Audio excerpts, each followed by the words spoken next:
మానవ జన్మ దేని కోరుకుంటుంది? ముక్తిని కోరుకుంటుంది.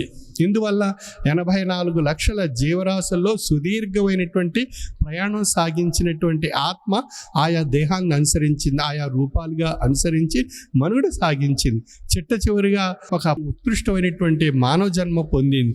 ఆ మానవ జన్మలో ఉండేటువంటి ఆత్మ దేని కోరుకుంటుంది? ఆ మహా తేజస్సుగా మారిపోవాలి, అంటే పరమాత్మ స్వరూపం, భగవత్ స్వరూపం యొక్క తేజస్సుగా మారిపోవాలి అని చెప్పి ఈ యొక్క ఆత్మ కోరుకుంటుంది. అంచేత ఆత్మ దేని కోరుకుంటుంది? ముక్తిని కోరుకుంటుంది. శరీరం దేని కోరుకుంటుంది? ముక్తిని కోరుకుంటుంది. మనసు దేనిని కోరుకుంటుంది అన్నప్పుడు తృప్తిని కోరుకుంటుంది. అంచేత ఈ మూడిటిని ప్రసాదించి తరింపజేసేటువంటిది ఒక గొప్ప సాధన ఈ యొక్క పీఠంలో చెప్పబడుతున్నటువంటిది త్రయీ సాధన.